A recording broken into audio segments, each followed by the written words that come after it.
lies and falsehood have been elevated to the point where no one knows what to believe anymore. Number 4 is that the constitutional and legal framework of the nation, which is the glue that binds us together, is under attack with attempts to introduce anti-people changes and provisions. These narratives are often premised on lies and falsehood. We appeal to you, Kenyans, brothers and sisters, to seek the truth.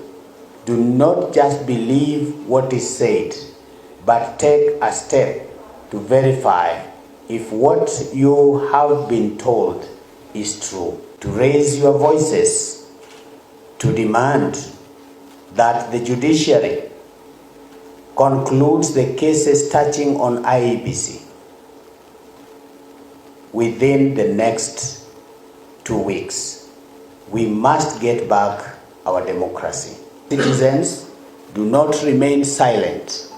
Take every opportunity to demand that the implementation of SHIA or SHIF is suspended until all the necessary structures are put in place. Kenyans, as voters, to collect signatures and commence the processes of recalling the members of parliament who are not performing as per your requirements and demands.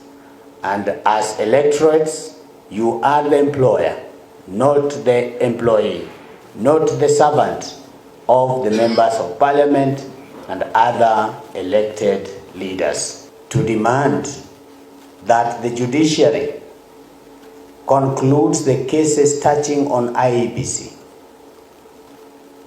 within the next 2 weeks. We must get back our democracy. Instead of representing the people, they have become spanner boys and girls carrying out the work of the executive. Instead of oversighting the executive, they are cheerleaders in oppressing the people. Instead of speaking for the people, they are making oppressive laws. This state is unsustainable. About 17 million Kenyans who attend their services regularly. So through our local churches, we are going to continue encouraging Kenyans to have hope, because there is a lot of depression that is affecting Kenyans. We'll also continue to support our, to speak from the pulpit, speak about justice and to preach to the people and to nurture their spiritual needs. Ask the pastors not to be intimidated. Just like the prophets of old, those who are guilty, they fear even their own shadow.